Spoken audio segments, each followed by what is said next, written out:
Gold trusted gold buyers మీరు తాకట్టు పెట్టిన బంగారాన్ని విడిపించి ఈ రోజు ఉన్న మార్కెట్ ధరకు కొనబడును. ఏ హీరోయిన్ ఎంత స్థాయి హీరోయిన్ అయినా సరే కాస్టింగ్ కౌచ్కి ఒప్పుకోకపోతే అసలు హీరోయిన్ అయ్యే ప్రసక్తే లేదు అని వాళ్ళు దే ఆఫర్ దెమ్సెల్స్ సర్వైవల్ కోసం అంటారా? సో ఇటువంటి అయ్యి ఉంటుందిలే, మనం ఆఫర్ చేసేద్దాం, ఆయన అడగటానికి సిగ్గుపడుతున్నాడు, మనమే ఇచ్చేస్తే పోతుంది కదా అనే ఫీలింగ్లో హీరోయిన్స్.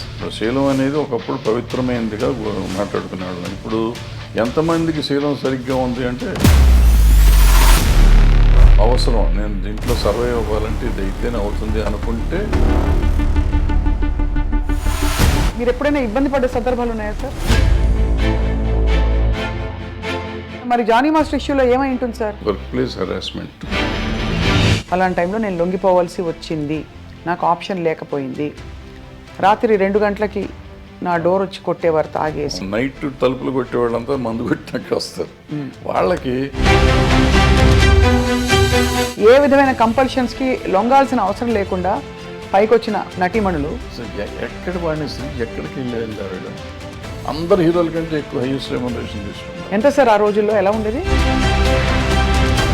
మొన్నటి డాకు మహారాజ్ సినిమాలో పాట కూడా విమర్శకి గురైంది కొంత. బయట వాళ్ళ పార్టీలకు వెళ్తే, పబ్బుల్లోకి వెళ్తే మీకు అంతకంటే భయంకరంగా ఉంటున్నారు ఆడపిల్లలు. బోస్ గారు కరెక్ట్గా రాశారు, you have to control your self. అంటే కోకా కోకా కోకా కడితే కొరకరమంటూ చూస్తారు.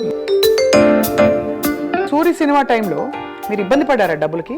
లాస్ట్ 2-3 ఇయర్స్ నుంచి నేను కంఫర్ట్ జోన్లో ఉన్నా. ఇప్పుడు సార్ పుష్ప లాంటి సినిమాలకి మేము వినడం ఎవరో చెప్పాం, ముత్యాల సుబ్బయ్య గారు చెప్పారనుకుంటాం, మొన్న 300 కోట్లు ఇలా ఉన్నాయి డైరెక్టర్ రెమ్యూనరేషన్స్ అని.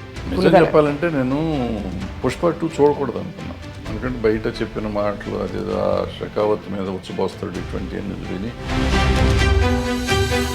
మీ వివాహం ఎలా అయింది సార్? అది మా ఇంటి పక్క ఇల్లు, 2 ఇళ్ళు అవతల ఉండేవారు. లవ్ మ్యారేజే? అదే మరి ఇందాక ఏమన్నారు, ఫోటోలు కూడా చూడమని చెప్పారు సార్ మీరు.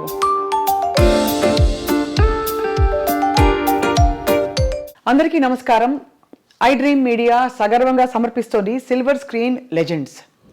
చరిత్రని మార్చే దిశగా తన ప్రయాణం మొదలుపెట్టి నిర్మాతగా, దర్శకులుగా, పొలిటికల్ కమెంటేటర్గా, ఇంకా పాలసీ మేకింగ్ ఇష్యూస్పై మాట్లాడే వ్యక్తిగా, సంఘంలో సమాజంలో ఏది జరిగినా కూడా తన వంతు కృషి చేసి ఏదో ఒకటి చేయాలనే తపనని కొనసాగించే వ్యక్తిగా మనందరికీ సుపరిచితులు, అందరికీ చాలా ఇష్టమైన వ్యక్తి తమ్మారెడ్డి భరద్వాజ్ గారు. వారి ప్రయాణంలో మనం అనేక మలుపులు చూసాం, అప్స్ అండ్ డౌన్స్ చూసాం.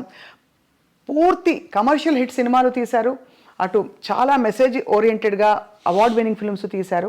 వీటన్నిటితో పాటు ఎన్నో అనుభవాల్ని ఆయన మూట కట్టుకున్నారు. ఎంత సింపుల్గా ఉంటారో, ఎంత హంబుల్గా ఉంటారో వారిని చూసి ఆశ్చర్యం కలుగుతుంది.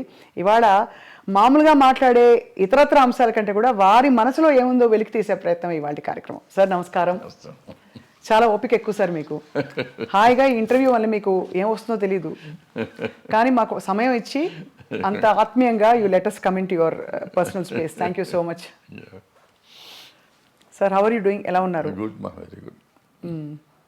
సో వీఆర్ రెమినిసింగ్, వస్తూ మీ సినిమాల జాబితా అంతా కూడా ఇంకోసారి గుర్తు చేసుకుందామని తీస్తూ వచ్చాను.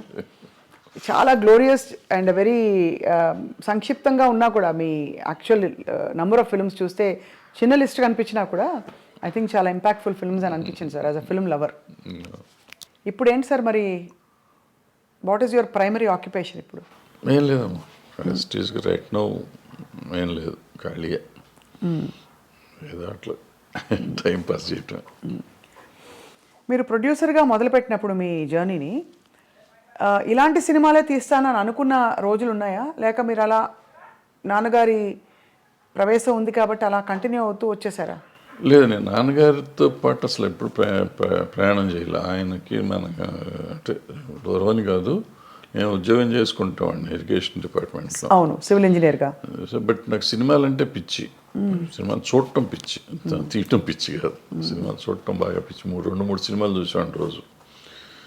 సో ఈ కొంచెం డిఫరెంట్ కథలు, వీళ్ళందరూ రాఘవేంద్రరావు గారు, దాసనారాయణ గారు, వీళ్ళందరూ కూడా కథలు నన్ను అడుగుతుంటారు. అంటే అన్ని లాంగ్వేజెస్ సినిమాలు చూసేవాడిని నేను.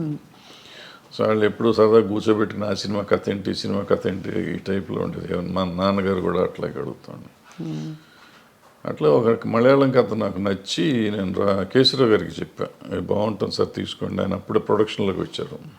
డిస్ట్రిబ్యూటర్ ఆయన తారక రామ ఫిల్మ్స్. నేను చేయటం కాదు నువ్వే చెయ్యి అన్నారు. అట్లా యాక్సిడెంటల్గా ప్రొడ్యూసర్ని అయిపోయాం.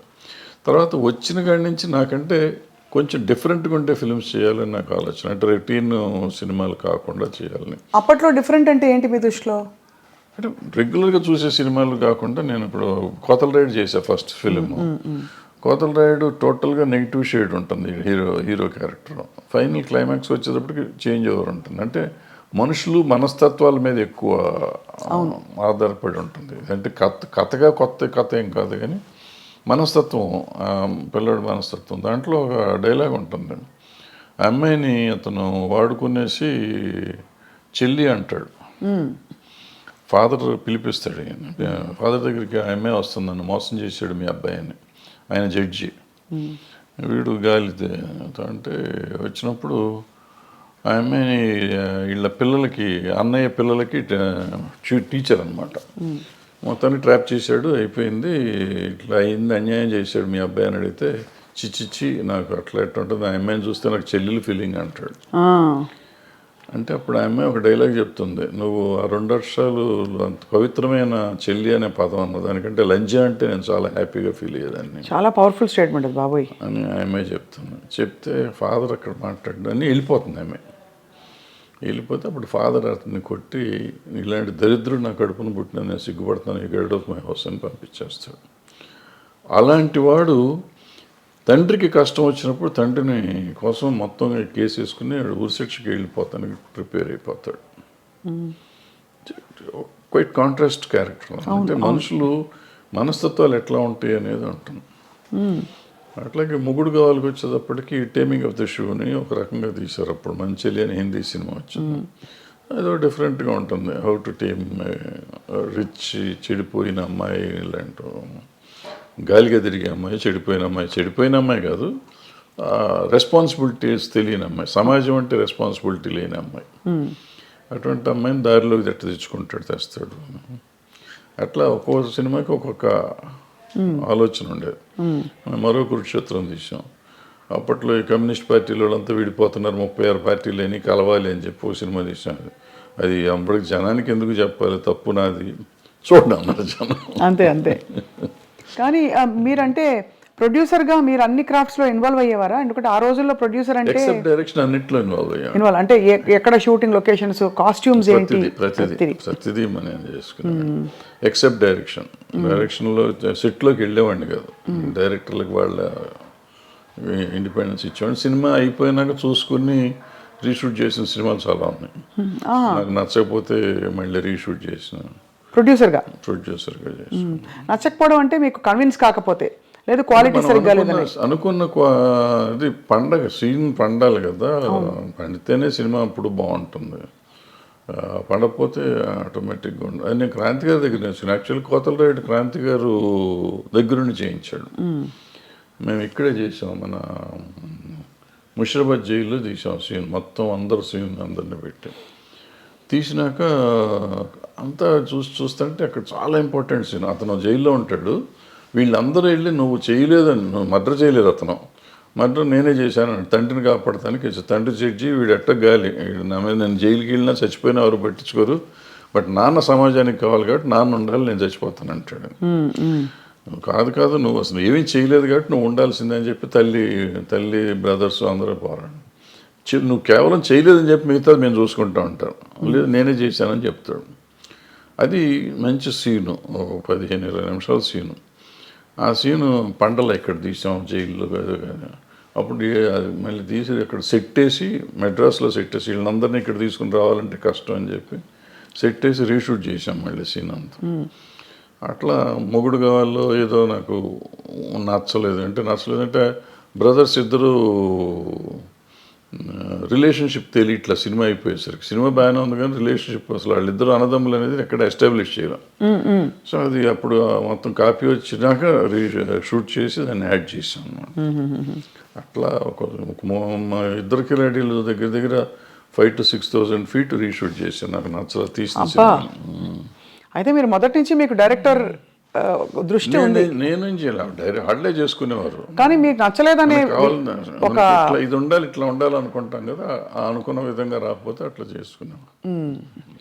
కాస్టింగ్లో సార్ మీరు చాలా మందికి డైరెక్టర్గా అవకాశం ఇచ్చి ప్రవేశపెట్టారు. ఏంటి what would you look for ఒక హీరోయిన్ని తీసుకోవాలంటే ఆ రోజుల్లో? అంటే ఆ రోజుల్లో స్టాండర్డ్స్ ఎలా ఉండేవని? స్టాండర్డ్స్ ఏం లేవమ్మా, బట్ మన కంటికి నచ్చింది అంతే.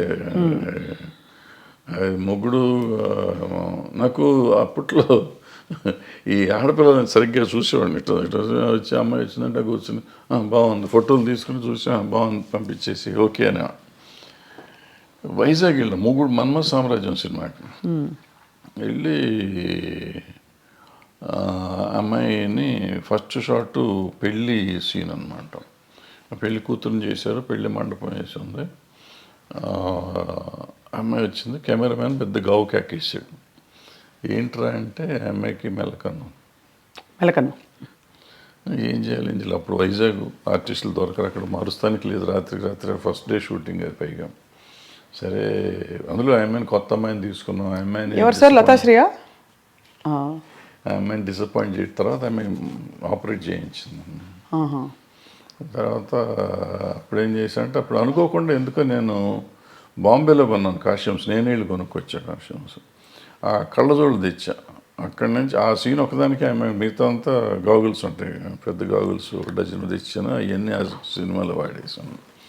సో ఇక కళ్ళు కనపడు సరిపోయి తర్వాత ఆమె ఆపరేట్ చేయించుకున్నాను. సో అట్లా వెళ్తూ ఉందన్నమాట. ఒకటి చేసుకుంటూ వచ్చేవాళ్ళం. అప్పుడు చిరంజీవి గారితో మీరు వర్క్ చేశారు. ఆ తర్వాత ఎక్కువ ఆయనతో మళ్ళీ అలాంటి జర్నీ మీకు కుదరలేదా? లేక అలాంటి కథలు పడలేదా మీకు? ఎవరైనా ఒక టాప్ స్టార్తో వర్క్ చేద్దాం కృష్ణ గారితో చేసాం. తర్వాత కృష్ణ గారితో చేసాను తప్ప పెద్దవాడి తర్వాత చేయలేను. అంటే నేను చేసిన వాళ్ళంతా అప్కమింగ్ ఆర్టిస్టులు చేసాం. చిరంజీవి కానీ, భానుచంద్ర కానీ, సుమన్ కానీ, శ్రీకాంత్ కానీ, చక్రవర్తి కానీ, అందరూ అప్కమింగ్. కృష్ణ గారు ఒక్కళ్ళే అప్పటికే ఎస్టాబ్లిష్డ్. ఆయన దగ్గర 300 సినిమాలు, 293వ సినిమా నేను చేసాను. సో ఆయన ఒక్కడితో నేను చేసాను. మిగిలిన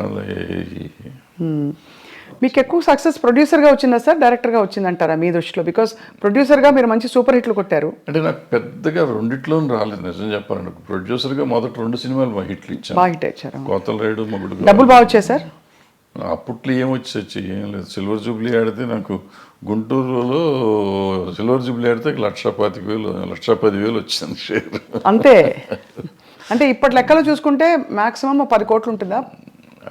ఇప్పుడే ఉండదు మరి. అంటే బడ్జెట్ కూడా అంతే పెరుగుతుంది కదా మరి. 10 లక్షల సినిమా అది. సినిమా అంతా 10 లక్షలే? 10 లక్షలేగా అప్పుడు. 1978 79 80 80లో మీకు 10 లక్షల బడ్జెట్తో మీరు సినిమా తీశారు. ఇప్పుడు ఒక 2 సీన్ల ఆర్టిస్ట్ని పిలవాలంటే 10 లక్షల కాల్ షీట్. అంతే కదా సార్? అలా మారిపోయాయి స్టాండర్డ్స్, ప్రొడక్షన్ బడ్జెట్స్ మారిపోయింది. రూపీ వాల్యూ కూడా పడిపోయింది కదా. రూపీ వాల్యూ లేదు. మీరు రీమేక్ చేసిన ఫిల్మ్ బాజీగర్. బాజీగర్ వేటగాడుగా రీమేక్ అయినప్పుడు అంత సూపర్ హిట్ అయిన సినిమా ఎందుకు తెలుగులో అది జనానికి మనస్కరించలేదు? ఆ నెగిటివ్ షేడ్ ఉండే అలాంటి క్యారెక్టర్ని యాక్సెప్ట్ చేయలేదంటారా? అయ్యి ఉంటుంది. ఎందుకంటే రాజశేఖర్కి చాలా మంచి ఇమేజ్ ఉండేది. అతనికి కొంచెం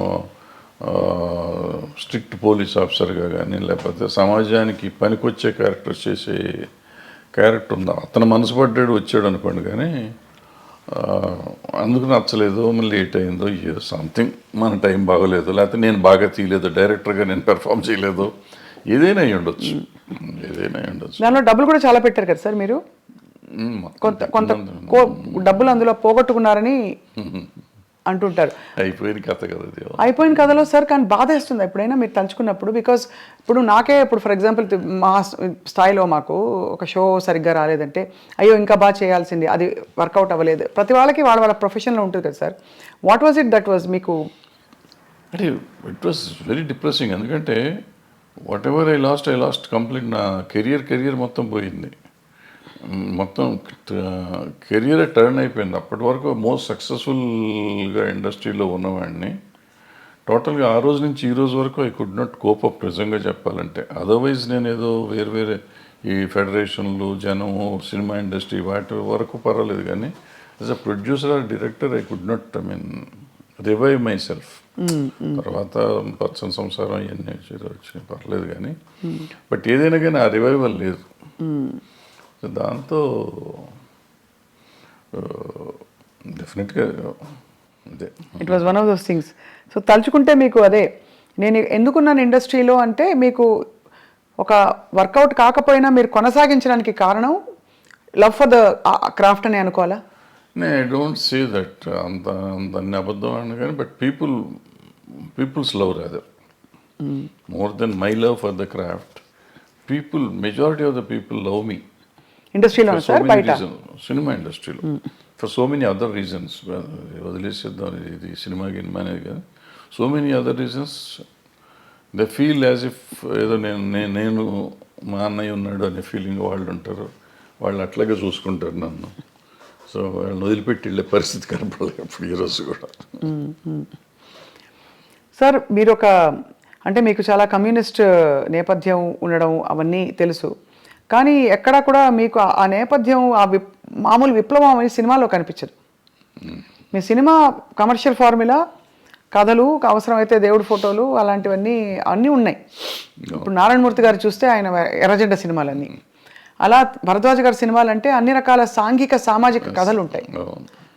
అది సో మీ జర్నీ కంటిన్యూయేషన్లో మీకు చాలా మంచి పేరు తెచ్చిన సినిమా స్వర్ణక్, ఆఫ్ కోర్స్, పోతే పోని, ఇవన్నీ. అంతకుముందు అలజడి ఆల్సో అవును 2000 సంవత్సరం సార్ అది 99-2000లో వచ్చి అలజడి. So what was your most beautiful memory? పచ్చని సంసారం ఒకటి ఉంది కదా. పచ్చని సంసారం తర్వాత పచ్చని కాపురం కదా. పచ్చని సంసారం తర్వాత రౌడీ అనేది కృష్ణ గారితో పచ్చని కాపురం తీయలేదు సార్ మీరు? చేయలేదు. పచ్చని సంసారం అవును కృష్ణ గారితో రౌడీ పెద్ద హిట్, అది చాలా పెద్ద హిట్. తర్వాత రౌడీ అనేది కూడా బాగా ఆడింది. కృష్ణ గారితో ఎలా ఉండేది సార్ మీ అనుబంధం? బికాజ్ బాగా క్లోజ్ సూపర్ స్టార్ కృష్ణ గారు. బాగుంటుంది. ఈ రోజుకి ఇంకా ఇవాళ కూడా వాళ్ళ ఆఫీస్లోనే కూర్చున్నాం కదా. ఫ్యామిలీతో చాలా బాగుంది. మీ పాత్రల్ని పండించిన ఆల్ టైమ్ బెస్ట్ స్టార్ ఎవరు సార్? బెస్ట్ హీరో కానీ యాక్టర్ కానీ? రఘు గారు మొదలుకొని చిరంజీవి గారు. నాకు చిరంజీవి గారు కొత్తలో ఆయన అప్పుడు కొత్తగా వచ్చిన ఆర్టిస్ట్, ఆల్మోస్ట్ హీరోగా ఫస్ట్ పిక్చర్ అది. సో ఆయన అద్భుతంగా చేసాడు దాంట్లో. మొగుడు గవాల్లో ఆ క్యారెక్టర్ కొంచెం డిఫరెంట్ క్యారెక్టర్, అద్భుతంగా చేశాడు అది కూడా. సరే కృష్ణ గారు సరే, భానుచందర్ అలజడిలో అద్భుతంగా చేశాడు. నరేష్ అందులో క్యారెక్టర్ ఒకటి ఉంటాను, ఫెంటాస్టిక్ చేశాడు అతను. దీంట్లోకి వచ్చేటప్పటికి పచ్చని సంవత్సరంలోకి వచ్చి నిరోష క్యారెక్టర్ ఒకటి అద్భుతంగా ఉంటుంది, ఆ అమ్మాయి నిలబెట్టేసిన సినిమా. అట్లా ఏ సినిమాకి ఆ సినిమా. పోతే పోనీకి వచ్చేటప్పటికి ఆ అమ్మాయి సింధుతులని చాలా బాగా. సింధుతులని శివబాలాజీ. రోజా, స్వర్ణక్కులో రోజా. ఏ సినిమాకి ఆ సినిమా బాగానే చేశారు. స్వర్ణముఖి ఆడలేదు కానీ పాపం సంగవి కూడా చాలా బాగా చేసింది ఆ సినిమాలో. Who was the most beautiful sir? మీరు ఫోటోలు ముందు చూసేవారు కదా, తర్వాత ఇంకా తప్పనిసరిగా మీరు డైరెక్ట్గా చూడవలసి ఉంది కదా, అప్పుడు కొంచెం కంఫర్టబుల్ అయ్యారా మీరు? 5-6 సినిమాల తర్వాత కంఫర్టబుల్. కష్టం. Is it the way your brought up? మీరు మీ పెంపకమా మీ స్వతహాగా మీ ఏదో అయ్యి ఉంటుంది, పెంపకమే అది. సో ఈ క్రమంలో సార్ మీరేమో అంత సిగ్గు బిడియం ఒక వాతావరణం నుంచి వచ్చారు. ఇండస్ట్రీ అనగానే ఒక చాలా ఫ్రీ స్పిరిటెడ్నెస్ ఇవన్నీ కనిపిస్తూ ఉంటాయి. సో మీరు మిమ్మల్ని అలాగే అట్టే పెట్టుకున్నారా, లేక పరిస్థితులతో భరద్వాజ్ గారు కూడా కొంచెం అడాప్ట్ అయ్యారా? లేదు, చాలా తక్కువ. ప్రాబ్లీ 25% అడాప్ట్ అయ్యి ఉంటాను, నాట్ 75%, 25%. టు సమ్ ఎక్స్టెంట్ కొన్ని అడాప్ట్ అవ్వకపోతే బాగా సర్వైవ్ అవ్వలేం కదా. అవునవునవును. Like what sir for example? అంటే కొంచెం సోషల్గా ఉండడం, సోషల్గా ఉంటుంది అంతవరకు. అది కూడా నేను పార్టీ బర్డ్ని కాదు, నేను బయటికి వెళ్ళను. ఎక్కడికి వెళ్ళరా సార్? ఫంక్షన్స్ అయ్యేవా ఆ రోజుల్లో? సినిమా ఫంక్షన్స్ ఎక్కువ? ఫంక్షన్స్ అంటే మాకు అప్పుడు ఆడియో ఫంక్షన్స్ అటువంటి, లేకపోతే సినిమా ఓపెనింగ్లు అట్లా ఉండే, అంతే తప్ప వేరే ఉండే. ఈవినింగ్ పార్టీస్ అయితే లేదు ఎప్పుడు? నెవర్. సార్ ఇప్పుడు చాలామంది సినిమా ఇండస్ట్రీ నుంచి సీనియర్స్ అయిపోయిన వాళ్ళందరూ, లేదు ఇంకా సినిమాలు అయిపోయిన డైరెక్టర్లు బయట వచ్చి భాష్యం చెప్తున్నారు. అప్పట్లో వాళ్ళతో వీళ్ళు వాళ్ళతో అని. ఇప్పుడు మనకి నేను పేర్లు చెప్పను, బట్ మీకు అర్థమైపోయి ఉంటుంది ఎవరి గురించి మాట్లాడతారో. వాళ్ళు చాలా అంటే ఆల్మోస్ట్ ఎపిసోడిక్గా చెప్తున్నారు, ఇలా ఏది ఆ రోజు ఇలా ఏదని. వ్యక్తిగత జీవితాల గురించి కూడా కామెంట్ చేస్తున్నారు. అంటే ప్రతి మనిషికి వ్యక్తిగతం ఉంటుందమ్మా. ఇప్పుడు ఓ, ఇట్లా ఉంటే ఇట్లాగే ఉండేవారు, ఇట్లా ఉండేవారు. నీకు అది వ్యక్తిగతంగా రకరకాలుగా ఉంటారు మనుషులు. సో దాని వ్యక్తిగతాన్ని గురించి ఇప్పుడు మనం మాట్లాడటం కూడా అనవసరం. ప్రతి మనిషికి ఒక పర్సనల్ లైఫ్ ఉంటుంది. ఆ పర్సనల్ లైఫ్ కొంతమంది ఈ సినిమాల్లో మామూలుగా ఇప్పుడు ఈ కాస్టింగ్ కోచ్ అనేదో చెప్తూ ఉంటారు చూడండి. అవునవును. అది అందరూ చేస్తారంటే అందరూ చేయరు. ఇప్పుడు ఇవన్నీ కూడా మీరు చెప్పింది కానీ నేను చెప్పింది కానీ 1% టు బిలో 10% ఉంటారు అటువంటి వాళ్ళు. మీరు ఇండస్ట్రీ చూసారు కదా, అంతే సార్. ఏ హీరోయిన్ ఎంత స్థాయి హీరోయిన్ అయినా సరే కాస్టింగ్ కౌచ్కి ఒప్పుకోకపోతే అసలు హీరోయిన్ అయ్యే ప్రసక్తే లేదు అని ఒక మాజీ డైరెక్టర్ గారు ఒక బహిరంగ స్టేట్మెంట్ కాదు, ఒక ఇంటర్వ్యూలో చెప్పారు ఆయన. అది చెప్తూ ఉండొచ్చు, తప్పే ఉంది.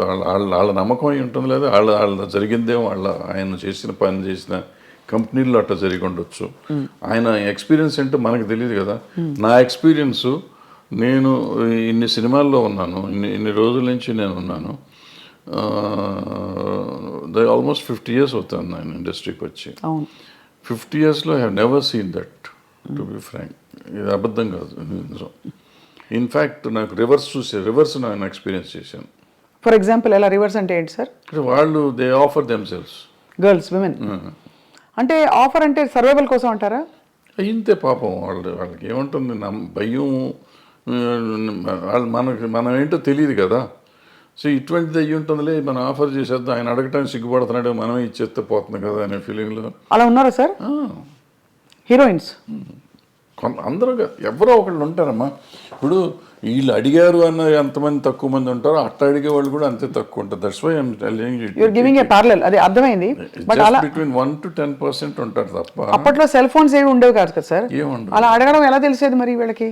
అంటే కబురు పెడతారా? అడగటమే ఇవన్నీ, డైరెక్ట్గా అడగటమే. అడిగేవాళ్ళు అనేవాళ్ళు డైరెక్ట్గా అడగటమే. ఎటు అడిగినా, వీళ్ళు అడిగినా వాళ్ళు అడిగినా, వాళ్ళైనా పెద్ద దానికి మొహమాటం సిగ్గులు ఏముండవు.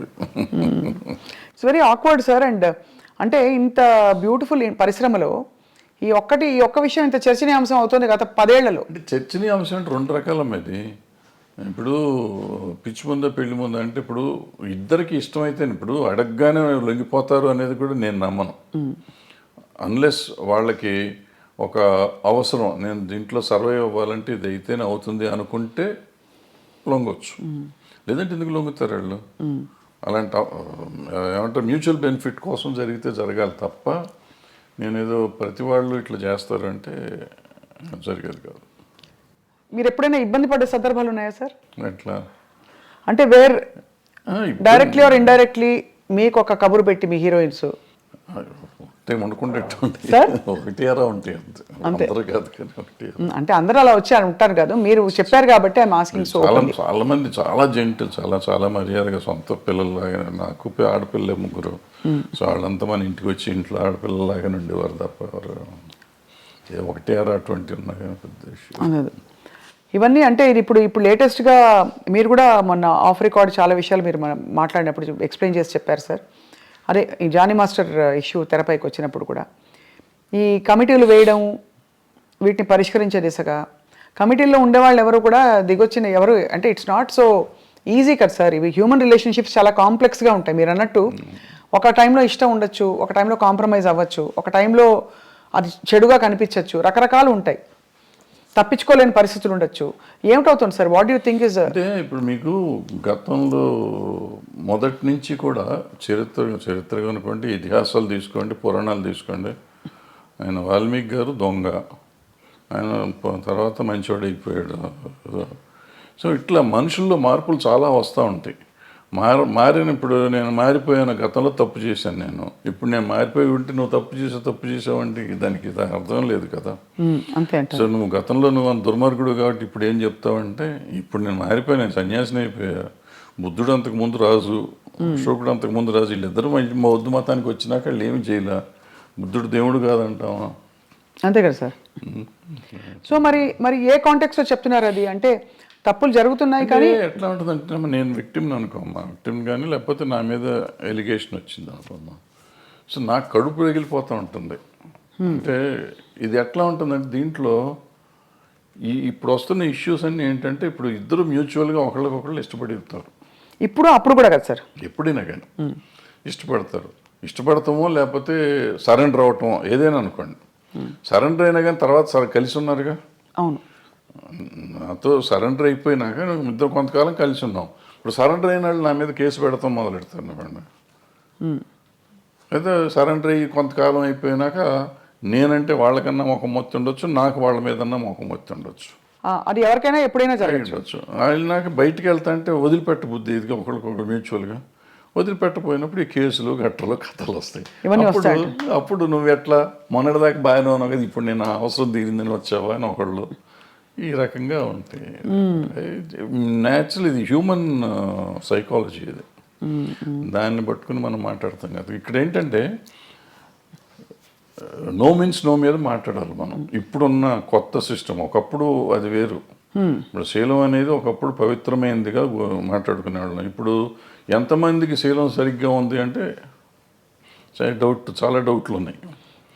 అంటే శీలాన్ని శీలంగా చూస్తున్నామా లేదా అనేది పాయింట్. అంటే ఇదివరకు ఇట్ వాజ్ అ బిగ్ టాబు, అంటే ఇప్పుడు కాదు, అది ఇప్పుడు మోర్ నార్మలైజ్ అయిపోయింది. సో ఇప్పుడు దానికి ఏమవుతుంది ఆటోమేటిక్గా నీకు ఇష్టం లేనప్పుడు అవుతుంది. రోజు మనకి రిలేషన్షిప్లో ఉంటున్నాం, మనం రిలేషన్షిప్లో ఉన్నామని మనం ఫేస్బుక్లో పెట్టుకుంటున్నాం, ఇన్స్టాగ్రామ్లో పెట్టుకుంటున్నాం, అన్ని చోట్ల పెట్టేసుకుంటున్నాం. నెక్స్ట్ డే ఇప్పుడు బ్రేకప్ అయిపోయామని మనం పెట్టుకుంటున్నాం. సో మనమే అనౌన్స్ చేసుకుంటున్నాం వాట్ ఈస్ హ్యాపెనింగ్. అవును. ఆ తర్వాత మనకే కోపం వస్తే వాళ్ళ మీద కేసు పెడుతున్నాం. ఇది ఇప్పుడు దానికి ఎవరు బాధ్యులు అంటే కలిసి ఉన్నారు కదా. ఇప్పుడు ఏం పోయే కాలం ఏం తీపరం వచ్చింది మీకు అంటారు మా అమ్మమ్మ భాషలో మాట్లాడాలంటే. తీపరం లేదు, తాపరం లేదు. ఇది ఏంటంటే నాకు ఇష్టం లేదు, నువ్వు రావద్దనని రావకూడదు, అంతే, సింపుల్. సో అక్కడ నుంచి ఆ వైరం వల్ల వచ్చే కేసులు అంటారు ఇది. కానీ జెన్యున్గా ఆడపిల్లలకి రక్షణ లేదని హేమా కమిటీ రిపోర్ట్ని కూడా మీరు ఆమోదించపోరు. ఎందుకు డెఫినెట్గా ఉందమ్మా, డెఫినెట్. ఇప్పుడు ఒక అమ్మాయి వచ్చింది పాపం, ఎవరో ఒక అమ్మాయి ఆశగా సినిమాల్లోకి చేద్దామని వచ్చింది. వచ్చిన అమ్మాయిని నువ్వు నాకు ఏదన్నా ఇది ఇస్తేనే నేను ఉద్యోగం ఇస్తాను, వేషం కానీ పని కానీ ఇస్తాను అనేది దుర్మార్గమే కదా. హేమ కమిటీ రిపోర్ట్లో కానీ ఎక్కడైనా కానీ ఈవెన్ పాక్సో దీంట్లో కానీ అదే చెప్తాను. నువ్వు అడగటం కూడా తప్పు. అడిగినాక లొంగి నువ్వు ఆ అమ్మాయికి పని ఇచ్చేసినా కూడా, ఎదురు పని ఇచ్చేసినా కూడా లొంగ తీసుకోవటం తప్పే. కాబట్టి ఏ రోజు తెలిసినా కానీ నా మీద నేను శిక్షార్హుడిని. ఏమంటే మ్యూచువల్గా కలిసి ఉన్నాం కదా, నీకేంటి అని మనం అడగటానికి లేదు. ఇంకా కలిసి ఉన్నా కానీ నువ్వు లొంగ తీసుకున్నావు కదా. అవును. ఇప్పుడు మరి జానీ మాస్టర్ ఇష్యూలో ఏమై ఉంటుంది సార్? అది దాన్ని నేను మాట్లాడకూడదు. మీరు మాట్లాడకూడదు కాబట్టి ఓకే ఫైన్, అడగం సార్. మేము కూడా కమిటీని కోర్టుని కంప్లీట్గా గౌరవిస్తూ వాటి అంటే దీనికి బేస్ లైన్ ఒక నార్మ్ ఎలా తీసుకోవాలనే ఒక క్వశ్చన్. ఎందుకంటే టిపికలీ రెమ్యూనరేషన్స్తో పాటు ఇట్స్ అన్ ఎక్స్పెక్టెడ్ ఫేవర్ అని వినికిడిలో ఉంది. చాలామంది హీరోయిన్లు, చాలామంది క్యారెక్టర్ ఆర్టిస్టులు, దీంట్లో జయలలిత గారు చెప్పారు సార్ ఫర్ ఎగ్జాంపుల్. ఇక్కడ నాకు ఆ కేసు మీరు అడుగుతున్న particular case it is work place harassment. Workplace హెరాస్మెంట్లో అంటే మీరు పనిచేస్తున్నారు, మీరు సాక్షి టీవీలో పనిచేస్తున్నారు, లేకపోతే ఐ డ్రీమ్లో పనిచేస్తున్నారు. మీకు నాకు ఏదో వైరం ఉందో, లేకపోతే మన ఇద్దరికి సమ్ స్కోర్ సెటిల్ చేసుకోవాలి. నేను సడన్గా మీరు వెళ్ళి యాంకరింగ్ చేస్తా ఉంటే ఇట్లా జరుగుతుంటే మధ్యలో వచ్చేసి ఆపేసే స్వప్న బయటికి డామ్ డూమ్ అంటే that is work place harassment. ఏమీ చెయ్యిపోయినా అతను మనిషి మీకు చాలా ఇష్టమై ఉండొచ్చు, మీతో వాళ్ళకి ఉండి ఉండొచ్చు, ఏదైనా అయి ఉండొచ్చు, but it's no business to can get into the premises. First point, that is work place harassment. So అటువంటి టైప్ ఆఫ్ కేసెస్ దాంట్లోకి వస్తాయి. మిగిలిన ఇవన్నీ మనకు సంబంధం లేని కేసులు. కానీ ఇది ఇక్కడ సెక్షువల్ ఎక్స్‌ప్లాయిటేషన్ జరిగింది. That is also sexual exploitation. ఏం right to has got, you might be having right on you some ఏదైనా రకంగా, but you should have waited outside. లోపలికి వచ్చి అంత ఇది లేదు కదా. And it's not his premises, my premises. అదే లోపల రావడమే తప్పు కదా. సో ఇవన్నీ అంటే మరి వీటికి పరిష్కారాలు ఉంటాయంటారా? బికాజ్ మూవీ ఆర్టిస్ట్ అసోసియేషన్ ఏముంటుందా పరిష్కారం? ఏదో ఉంటాయి, చట్టాలు ఉంటాయి, చట్టాలు చెప్పినవి సగం చేస్తూ ఉంటాం. సగం చట్టాలు చెప్పినందువల్ల అవుతుందా? ఏది అవుతుందంటే మనం కూడా తప్పు చేసామా లేదా, ఇది తప్ప కాదా అనేది మనం ఆలోచించుకోవాలి. మనం కూడా కొంచెం పెద్ద మనసు చేసుకుని ఈ చూసి చూడనట్టు మనం వెళ్ళాలి. జరుగుతూ ఉంటాయి తప్పులు, నాతో జరుగుతాయి, మీతో జరుగుతాయి, ప్రతి మనిషితో జరుగుతాయి తప్పులు. ఆ తప్పుని మనం దాన్ని ఇంకొంచెం అల్లరి చేసుకుంటానికి ట్రై చేయకుండా దాన్ని సరిగ్గా పరిష్కరించుకుంటే ఈజీగా సాల్వ్ అయిపోతుంది. అసలు ఇష్యూ ఏముంది, ఎవరి పని వాళ్ళు చేసుకుంటున్నప్పుడు ఇష్యూస్ ఏముంటాయి ఇక్కడ? అది కరెక్టే కదా సార్ అది. కానీ okay, final question on this topic sir.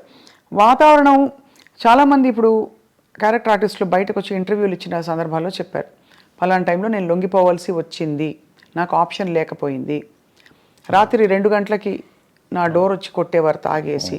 మరి ఇవన్నీ ఏమిటంటే వీటిని ఏ పరిధిలో చూడాలి, ఏ కోణం నుంచి చూడాలి? ఇవి ఇంటర్వ్యూ అంటే ఇవేదో ప్రైవేట్గా చెప్పినవి కాదు సార్, బహిరంగంగా బహిర్గతంగా చెప్పారు. ఇప్పుడు ప్రాబ్లం ఏంటంటే ఇక్కడ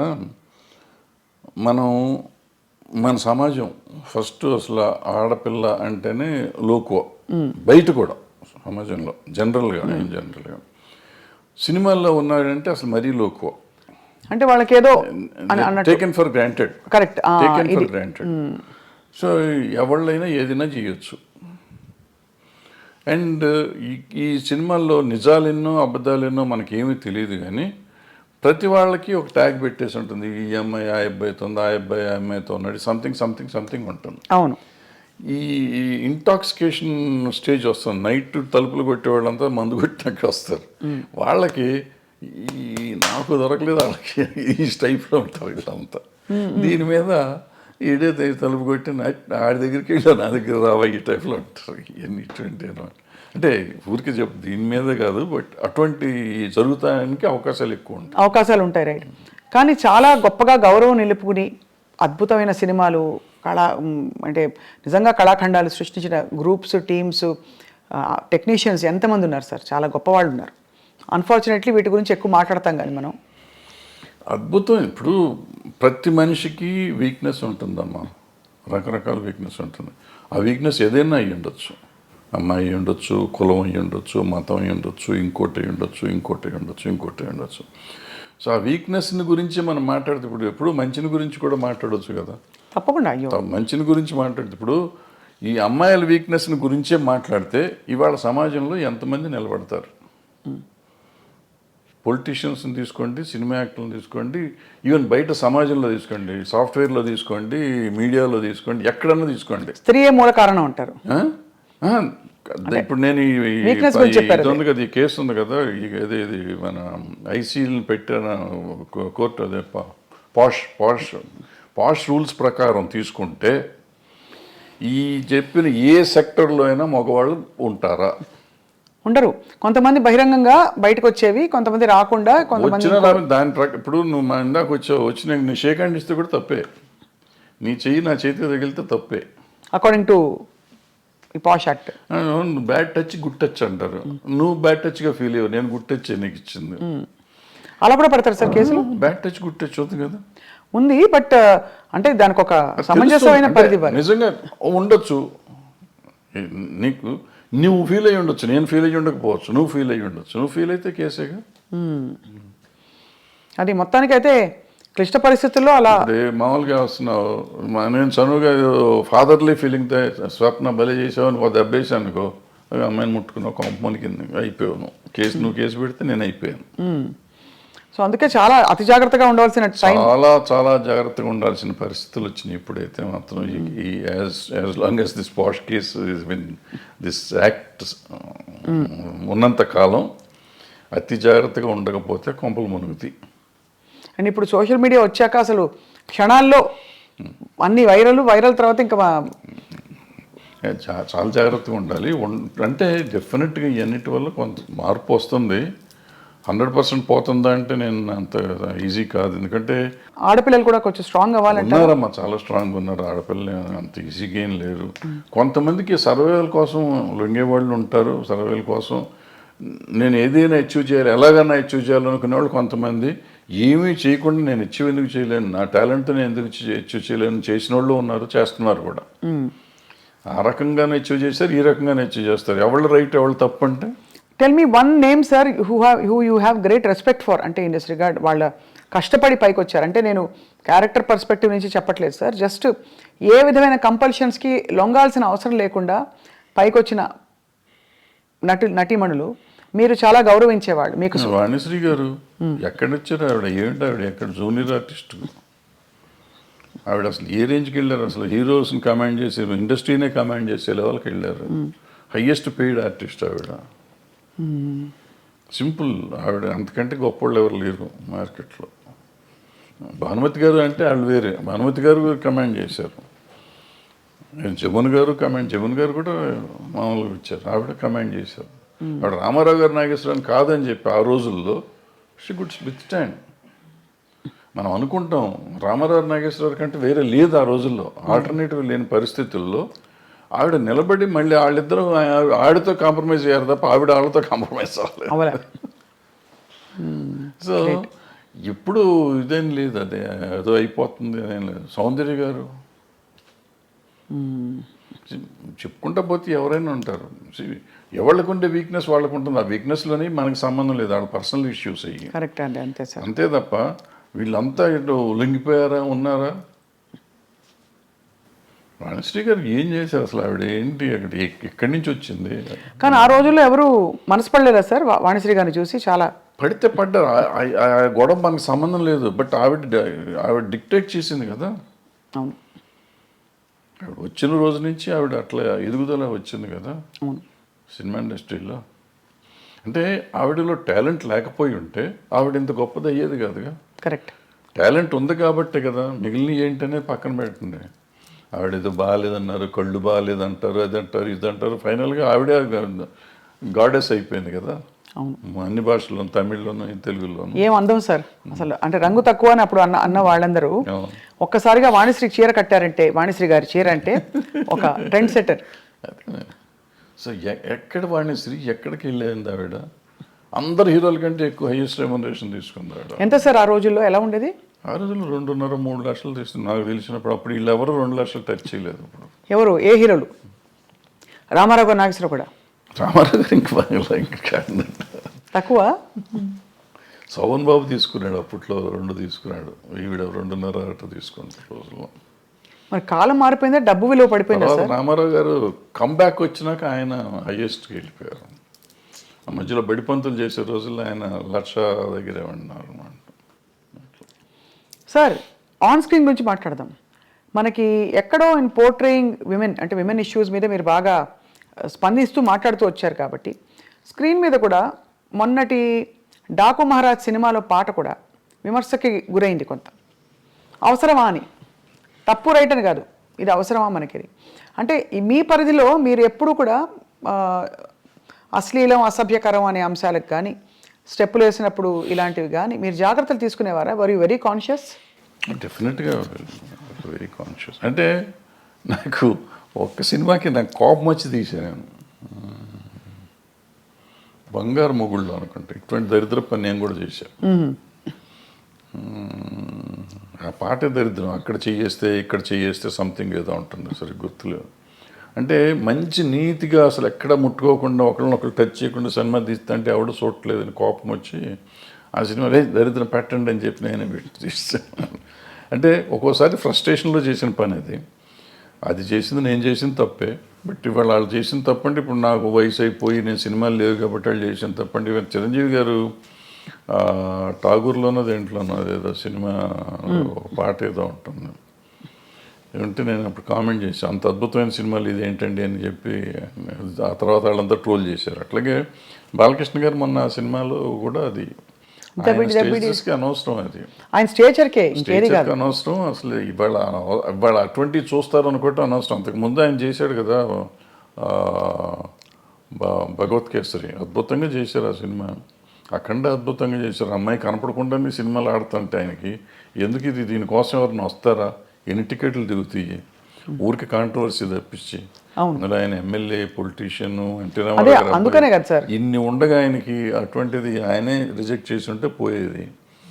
లేదు చేసే ప్రొడ్యూసర్లు అడిగారు, డైరెక్టర్లు అడిగారు, డాన్స్ మాస్టర్ అడిగాడు, ఏదో వాళ్ళ గోల మనకెందుకు. కరెక్టే సార్. అంటే ఎంటర్టైన్మెంట్ ప్రపంచమే విస్తరించింది బాగా. నెట్ఫ్లిక్స్లో ఇంట్లోనే మనకి ఫారిన్ అయితే ఎన్నెన్నో రకరకాలు అన్నీ వచ్చినాక అసలు బేసిక్గా ఓటీటీ వచ్చిన తర్వాతమ్మా ఏది తప్పు ఏది ఒప్పు అనేది లేకుండా సెన్సర్ వాళ్ళు కూడా వదిలేస్తున్నారు ఇవన్నీ పడుచుకోకుండా. నాకు రౌడీ అన్నయ్యలోనో దేంట్లోనో ఒక సాంగ్ చేస్తా అంటే ఈ రంపక వరకు మిడి లాగా ఉంటుంది ఇక్కడ దాకా. ఓ సాంగ్లో తిరుగుతూ ఉంటే కొంచెం లేస్తుంది.